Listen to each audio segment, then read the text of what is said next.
Hi, everyone. My name is Briana Rodriguez. I'm the managing editor for Backstage. Thank you guys for coming out on this rainy Monday. We're really, really thrilled to have you. As you saw, this wonderful episode of Schitt's Creek, I'm so thrilled. I'm so honored. I'm so happy to have the wonderful Emily Hampshire here with us. Thank you so much. Give it up. Give it up. Thank you all for does this work? Yeah, Does that work? Works? They can hear us. Thank you for coming. I was really worried no one was going to be here, especially on a rainy day. Yeah, thanks. A rainy New York day, but we're thrilled to have you. I gotta say, Schitt's Creek is such a joy for me. I don't know about you guys. I watch episodes on repeat. The dynamic of the cast is great. The writing is great. Obviously, you're phenomenal. We genuinely like each other a lot, which is why it's hard that we're ending. But also, I think it is a weird show that came out with its goodness at the right time, because we've been doing it for 6 years, and it's only just recently kind of gotten popular in the States, and I noticed that it was I'd be in LA and some people would recognize me, but very rarely. And then I came back after this kind of bad political time, and what? What's bad about it, he asked. Well, nothing. We don't need to go there.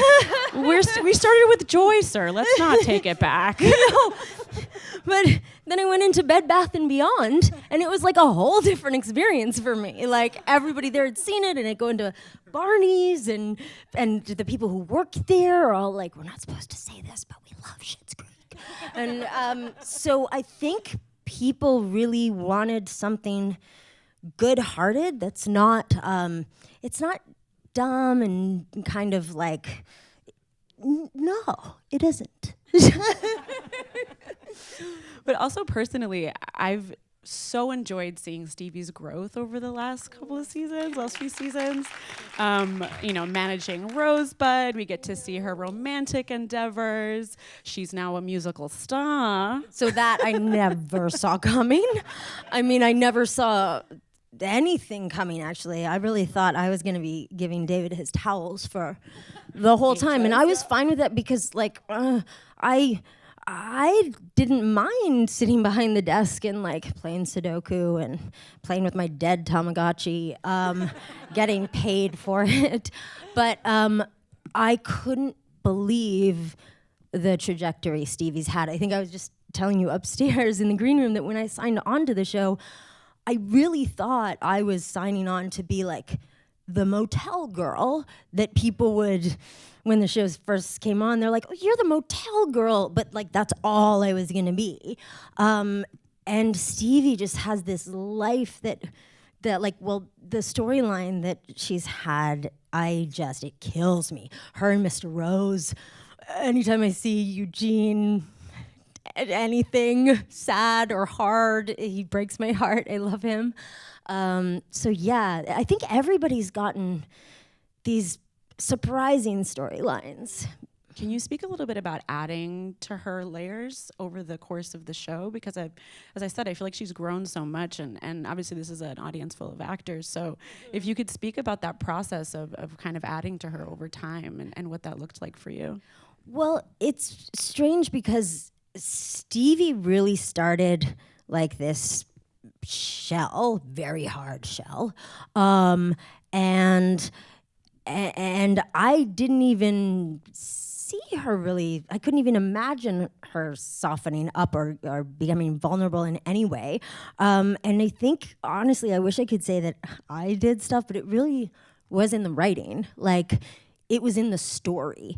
So I think any actor who would have just kind of lived in that story would have done, had the same growth. There's nothing I could have really done to make that any better. So modest. No, but it's true. I'd love to say it was all me. There's me stuff. Dan started definitely to write to who we are as people. The throuple didn't come out of nowhere. But I want to know more about that. But I do also think that if there's anything as an actor, I softened into Stevie, I feel like, because I think the first season, I definitely limited myself as an actor and her as a character, thinking I'm just the sarcastic motel girl. And it was funny because Catherine actually said this to me on set first season. I'll just give you a bit of backstory for this, that I'd gotten this other show called 12 Monkeys, and if you know the movie at all, it was a series based on the movie, and I played the Brad Pitt part in it, which is this like amazing, crazy part. And so so I would go from SCHITT'S and do 12 Monkeys, and on 12 Monkeys, I very much felt like it was my set, and it was like all the crew and cast, and like I felt, I don't know, confident. But when I'd come back to SCHITT'S, I was telling Catherine one time, I'm like, yeah, sometimes I feel like the help. And she's like, well, I think that's a lot of your character. Like, she feels that way a lot too. Like, she's, as much as she protects herself by standing back and observing, she's also not risking going out there. And I did realize that is very true of me. I think I'm not methody, but I definitely settle into my role, or the role that the character kind of thinks they are in. And so Stevie, the more she kind of opened herself up and let herself be vulnerable, I think I was more like that on set a bit. Like first season, I only talked to Chris. And I'd done a movie with Catherine before. Like, we knew each other. She helped me get my green card, and I only talked to Chris because Chris didn't talk to anyone. So it worked out for both of us. I feel like, and I feel like you guys will probably agree, but you are a master of the deadpan. You are a tried and true master of the deadpan. But I want to hear a little bit more about how your comedic skills kind of grew over the duration of the show, but also the timing. I mean, I feel like comedy is so much about timing, but speak a little bit about how you felt that's changed for you over the seasons. Yeah, it's really funny, the deadpan thing.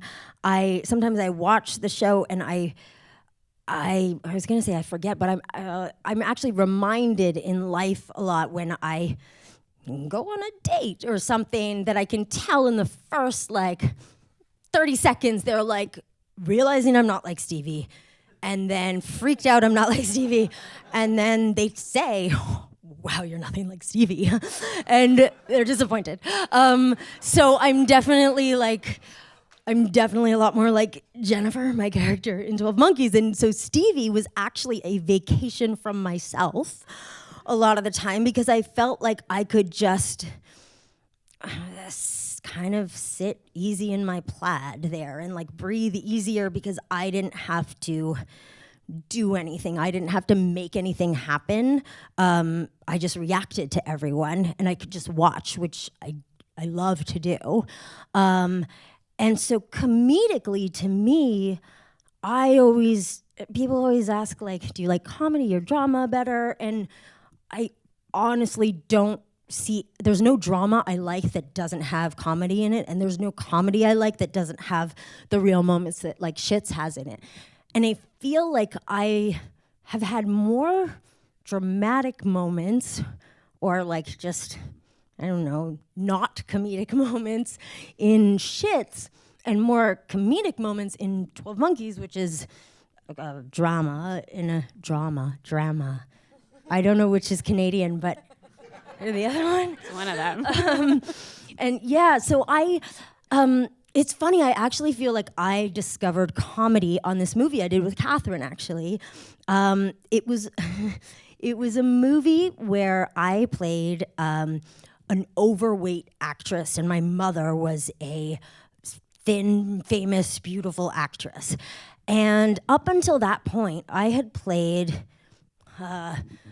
the daughter, the daughter in peril, the date raped daughter, all those girlfriends because I think I was like pretty.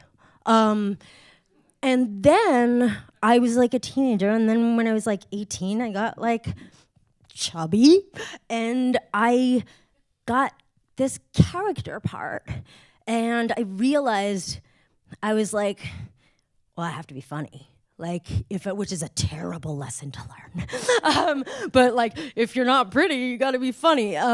But it did teach me about the kind of comedy I liked, because I was in that movie. The comedy came kind of in the same, like the Ricky Gervais way, or the cringing, painful comedy that I love. But it came out of kind of, I don't know, I always think like comedy is the cry of the powerless. And so you kind of, it comes from a really, really sad place. This sounds great. So true, I'm so glad you're here. I am happy. But kind of speaking of that kind of like cringy comedy, one of my favorite scenes to date is, I believe it's season 4, the makeup suitcase scene. Do you guys remember that? Is the briefcase of makeup? The briefcase of makeup, and you kind of just turning around and just like this kind of oh my god, plastered smile on your face. That to me that's still one of my favorite scenes. I'm so happy with that scene, because I remember reading that on the page and I thought it's so funny, and there's a lot of stuff on the show that can be really like, you can make it funny when like I'm not explaining this well, but like the situation is really funny, and if you do it for real, it's really funny, and the kind of funny I personally like. But there's such a temptation to put a hat on a hat, like make it do a face to, which I think I did. I think I did do a face, but it worked. It was very apropos. I really remember telling myself, like, I want to make sure whatever thing I'm doing to be like, hi, is to Mr. Rose, and it is for his benefit and not for the audience at home, because that's personal taste. When anyone asks me to laugh, I don't. I refuse. So I would rather affect the person who I'm with in a way that is kind of ironically funny. But that briefcase alone did all the acting. Like the best was like the props people making that briefcase of makeup, and I didn't keep that. I kept so many things, but I didn't keep that. What did you keep? What's one thing you kept? Oof. Okay, so you know the stag painting behind Stevie? It looks big, right? Well, put it in a 500 square foot apartment in Toronto in the office of the 500 square foot apartment. So there's a bedroom and there's an office, and that is in there, and that's all this, like it's everything. It's so big. So I took that. I took my dead Tamagotchi, which is my Tamagotchi was on my keychain. A lot of the clothes were mine. I would like go to set and take off my black Converse, put on Stevie's black Converse, take off my baggy jeans, put on Stevie's black. Anyways, it was for Dan. They're very similar. Dan would always, because I would regularly borrow my wardrobe over the hiatus, and Dan would be like, I just heard you're taking Stevie's wardrobe. Why would you want that? And I just felt like they got me like the perfect hoodie, and the very David comment as well. Yes. very David comment was for this. I don't know if some of you follow me on social media. In grade 5, I had my mom had a birthday party for me with 3 Hawaiian pizzas, and nobody came. So Dan knows about this story because he wanted to throw some party for me before, and I'm like, no. And so when I was like, please come, and then he saw my post, he's like, I'm gonna pay people not to come so you can have that Hawaiian pizza party experience. But anyways, that's relive that trauma. Yeah, Thank yeah. you. Thank you, We Dan. love doing things like that to each other. He's also a germaphobe, and we were just on tour and I got sick. They made me wear a mask. So I wore the mask, and then I accidentally forgot it in his room, which then kind of became like a petri dish diffuser of germs. So This is really, really great with each other. I actually one of my questions was about having Dan direct. He obviously knows the characters so deeply. You guys seem to get along really well. You also have a lot of scenes with him. Did you feel a shift for yourself as an actor when he was the one behind the camera? yes, is this being filmed? I think so. He might find out about what you say later, but No, he actually, I don't know if this is ironic in the Alanis Morissette sense of the word, or I don't know if this, but ironically, might not be ironic. Dan directing was like, he's always, this is not ironic at all, sorry. He's always directed, and like whenever we've had other directors in, I've kind of felt bad for them because he really knows what he wants, and like the show, all of it is his vision. The clothes, the down to like everything. And so I think he has a hard time letting someone else do something that he doesn't necessarily see. So when he was directing, it was just a lot easier because you didn't have to do the scene one way and then redo it for the way he wanted it. But I do think he did, like he directed the cabaret episode. And when I watched that, there were two things I remarked on, and it was the directing. I thought it was so beautifully done. And my favorite part is when David goes, "That's my best friend." But no, I'm kidding. He actually is a great director. What I love though about when he's not directing is he will give the greatest notes when he's like not direct. When he's directing, I think his brain is. I think sometimes he's been a bit nervous himself for directing, so he doesn't have as much brain power to give you the greatest notes that he normally gives you as an actor.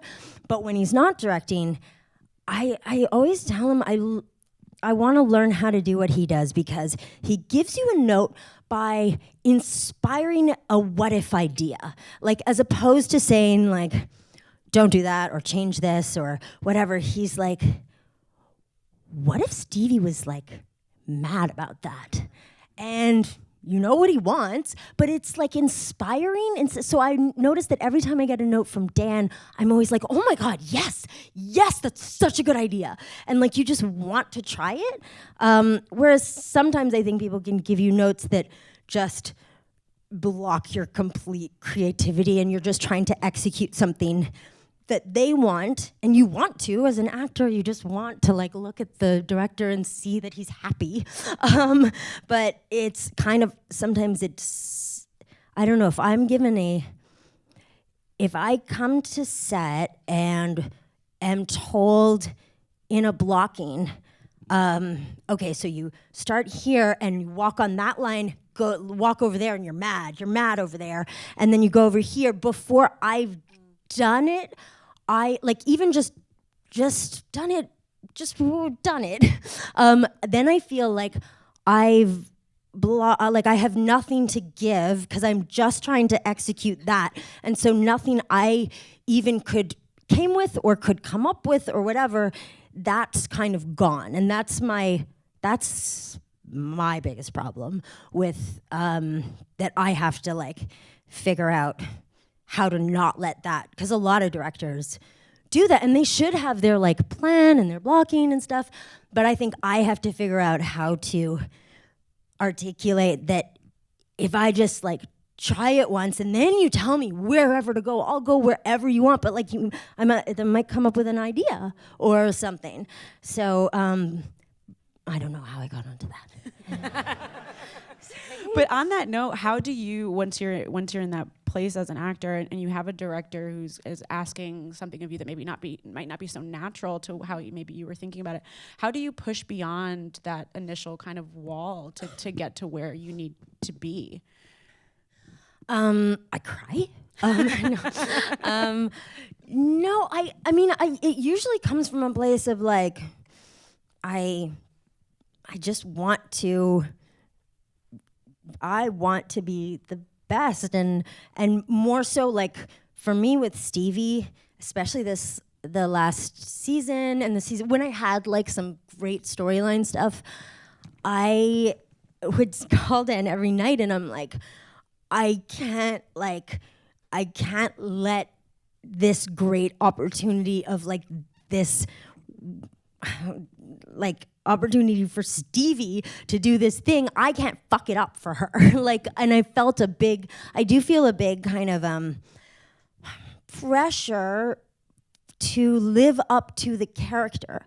Like I kind of have a thing, not against, but there's a lot of actors that I think will play things really subtly, and like, I wish I could be subtle. I'm just not subtle in life or anything. But so to me, it's like, I want to be able to do the truth as big as it is in life, but just the truth, not to squish it, not to make it bigger. I don't know what I don't know where I did not answer your question. I went somewhere completely different. And you were asking me, how do I do what the director wants? Oh my God. Distraction. Yes. Make them think. Oh my God. No, I mean, I ultimately do. I just think I will usually, when it's something that started without any kind of impulse of my own, I usually go home hating myself just because I didn't, and it's my fault, like I didn't express a thing I wanted to, even though all I'm trying to do during the day is execute what the director wants, which I usually think I do. So it's not, I feel like I've made a lot of like, I'm a big problem. I'm not. But yeah, I mean, on SCHITT'S, it's really like, it's honestly the easiest job in the world. It's like going to camp and like Eugene wants to go home for dinner. So that's like wrapping at 7:30, which was kind of crazy for me because that was my first, I shot season 1 of SCHITT'S, and then I went on to do 12 Monkeys after that, and I'd never done a series in either of the genres, but 12 Monkeys was a sci-fi 1-hour drama, and to go from Schitt's Creek, where we usually have 2 directors for the entire season, so they know your character. It's not like new people all the time. They're very much a family. And then going on to 12 Monkeys, which was average 16 to 18-hour days. And that was, like, then I really realized, oh, we have it easy on SCHITT'S. It's such a, like, vacation job. How did the preparation vary between SCHITT'S and then 12 Monkeys? Obviously, the characters are so different. What did your prep process look like, and how did they compare? It is interesting because I felt like I had to lean off of prep for Stevie because I realized that when I think too much and work too hard at like on what scene I'm gonna do or whatever for Stevie, that would get in my way for Stevie. For Jennifer, I had to really like work my ass off on stuff so I could let go. Whereas Stevie, I needed to like get out of my head really to well, they're both kind of getting out of your head, but I needed to like actually force myself to not do as much. 'Cause it's much like I will, if I don't I don't know, just even doing busy work, like putting it in a nice binder and like highlighting things and doing all that. I feel like even that stupid, useless stuff, like if I don't do anything, then God or somebody will punish me on set by me doing a bad performance. So I feel like I have to work really hard. And I realized that like for Stevie, I actually need to not, and kind of, it was actually a very vulnerable place for me to be, to not have it like down, not that I wouldn't know my lines, but like have such a plan and an idea. And so for Jennifer, it was definitely like, it was also a time travel show. So not only did I would play Jennifer in present day and then myself at 65, and then you'd have to like, you'd be in 1920 and you'd be, so it's like that kind of prep is a lot. But it was actually a weird thing that I was able to do both series, because usually you can't do two. But my Canadian agent, when I got SCHITT'S, was very bold and amazing. She was like, because originally SCHITT'S was just a Canadian show, which meant it was just going to be seen on the CBC in Canada. And at the time, like all this Netflix stuff, like it wasn't a sure thing. And so she was like, you're not going to be stuck on just a Canadian show. And I'm like, it's Catherine O'Hara and Eugene Levy, and I have no money. And she got me, got me this amazing deal that I was able to do another show if it didn't conflict. And so I was kind of the only one on the show who could do another show, and which was great. It of course did conflict in its last season. And I ended up, it's the last season of 12 Monkeys, I was shooting SCHITT'S during the day, and then I'd sleep in a van and shoot 12 Monkeys at night, and then I'd go back and shoot SCHITT'S during the day. Yikes. Yeah, and it was the best time of my life because everyone was so nice to me. Like the ADs would... You're like, she's so sleep deprived. Yeah. Just give her hugs. They'd like make me a bed, and they'd be like, you have 15 minutes, and like tuck me in. It was amazing. So, but that was like a crazy experience, and as an actor was so good for me because you just don't have the time to do everything. And I think my biggest problem is kind of, it's not my biggest problem, I have big problems, but this is like overworking something, overthinking something, and like perfecting until it's dead. So that made it so that I just couldn't do that. Like I just had to really go. You mentioned having your binder and your highlighter, and I'm curious, what does it look like for you when, like, the first Orders? time? No. The first time you read a script versus like the second, the third, the fourth. You know, what does that process look like for you as you're going through? That is a religious process for me. That is really like, it's magical thinking stuff. Like the first time I get a script, if I get a script and an audition at the same time, I really want to read the sides. But I'm like, you can't. You have to go into the world first. And sometimes like the audition's the next day, you just gotta fucking do it. But I need to, so I like to, ideally when I have time, I like to absorb the story more in the way that you read a book, in the way that you read fiction, so that when you read just a novel, you imagine it in your head and you go, as opposed to a script where I think the tendency a lot as an actor is to already imagine how you will do something and all that stuff. And I like to let myself dream about it the first time. And I actually just started doing this thing recently that really helped me.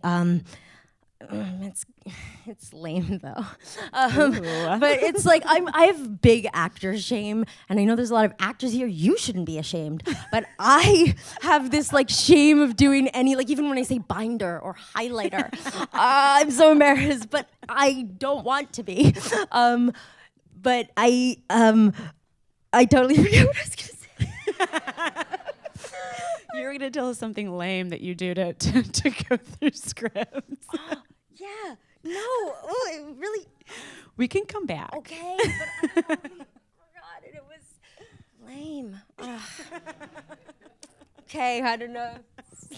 Huh? Highlighting. Binders. Yeah, it's gonna come 3 a.m.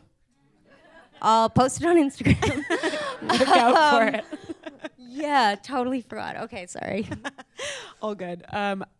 Correct me if I'm wrong, but your first TV role was Are You Afraid of the Dark in '94. Does anyone remember Are You Afraid of the Dark? Yes. Can we get a round of applause for Are You Afraid of the Dark? I love that show. Somebody actually put my episode on YouTube, and it is weird. I will be finding that after this. Oh, it's weird. I played girlfriend number 1, but my first day on set, I had 1 day on set, and I had to kiss the guy. Like I was going over, and he was getting rid of his younger brother so he could make out with me. And I just remember wanting to be so professional that I went up to the director and I'm like, so what kind of kiss do you want? Do you want like with tongue, without tongue, I really wanted to give him what he wanted. And he was horrified. Horrified because I didn't know anything. I also started like picking up cables and like helping, and they're like, no, don't do that. So yeah, that I will tell you something that wasn't my actual first thing ever. I say it's my first thing ever. My actual first thing ever was an industrial video for the RCMP about, I don't know if this is very bad. Just an industrial, but I thought it was Meryl Streep. It was an industrial video for the RCMP that I had to do in French and in English about how they should deal with child abuse victims. And I had to say these things in French and in English about what had happened to me, and I was so excited. I thought I was gonna like win an Oscar. Awards. Yes. But that was my first ever thing that no one will ever see or know about except we for know about all it now. of you. But my question off of that was going to be, obviously you've had your fair share of auditions. Can you share an audition horror story with us, please? Have any of you been to the Schitt's Creek Up Close and Personal tour? You have? So you guys know my audition horror story. Okay. So it's for Schitt's Creek. No. Oh, yeah. Pre-Schitt's,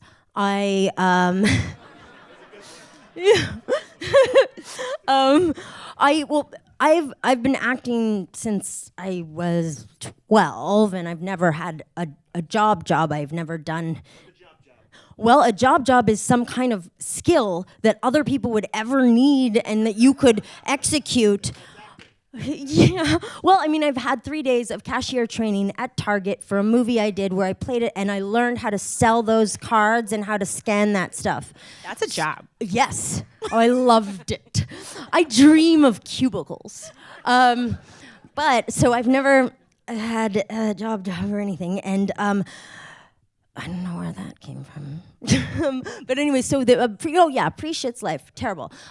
So I'd only ever acted, and then a lot in Canada, and I moved to LA. And so in Canada, I knew all the casting directors. I worked with a lot of friends.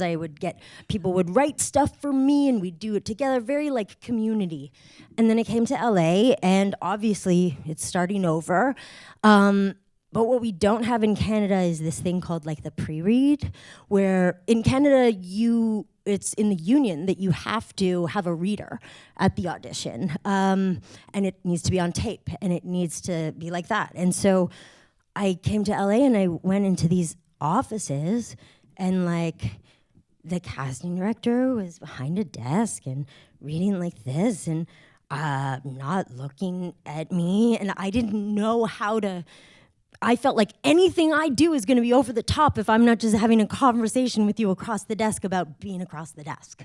And so I started to get this like anxiety about not knowing how to do what I've always known how to do, and started to break out in full body hives. So every time I went into an audition, should I be quick? Should I finish this right now? We do have an audience question. Okay. But if you want to, I'll wrap up the full body hives because it doesn't end like that. But anyways, I got full body hives. Told my agent at the time out here in wherever we are in LA that I couldn't go in the room anymore. I would put myself on tape. He dropped me, fair, and that my Canadian agent didn't drop me. And then 3 days later, I'd also just gotten a divorce, had no money, was going to move into my friend's closet, walk-in closet. It was a walk-in closet, and it had a bed in it. So, and 3 days later, I got an audition for SCHITT'S Creek, and I told my agent, I'm like, okay, I'll put myself on tape. I can't go in. She's like, just go in. They're Canadian. They're nice. Even though New York people, I was just saying like the nicest. And like genuinely nice. I realize Canadians are polite and it's not necessarily nice, but you guys like want to move here. Anyways, so she was like, go in, and I went in, and I had no recollection of my audition until the casting director came to set, and I knew this casting director. He was a Canadian casting director who cast me in like one of my first things ever. And he was like laughing, saying, remember your audition when you lifted up your top? And what? And like, I was like, what the fuck? Like, this is not my money. This is not like, it's not. And, but then he told me the story, and Dan tells it better because he was there. I wasn't. I did my audition, and I obviously like felt like it was the worst thing I'd ever done. And he says I sat on the couch next to them, which I do not remember, but he's like, you started rocking back and forth, and then you pulled your sweater over your head. And you were like, she's the one. And he tells the audience, he's like, actors out there, don't do that. He's like, he found it charming, but no one else will. So, anyways, all wrapped up. Well, we had some audience questions. One of them was, what was your favorite scene to shoot on Schitt's Creek thus far? I mean, my dream role has always been Sally Bowles in Cabaret, and I could not believe that Schitt's was doing Cabaret. Like, because I told Dan from the beginning, I'm like, can we do a musical? Because I love musicals, and that it would be Cabaret. And then when I saw in the script that Stevie is Sally Bowles, I fucking died. But then it also was like the universe giving you something better than you could have imagined, because I got to be Sally Bowles as Stevie and to sing Maybe This Time, which is in the musical a song that's like, maybe this time I'll get that man, whereas for Stevie it's maybe this time I'll win, I'll like become all that I can become and be just as good and get from behind the desk myself. And that was so special to me in her journey. So yeah, that scene, I mean, I don't know about you guys, but I was like like, really, it's a phenomenal performance. Thank you guys so much for joining us. Give it up again. If I remember that really lame, embarrassing thing, I'll put it on my Instagram. Thank you guys for coming. Get home safe, everyone. You. Thank you so much for the time.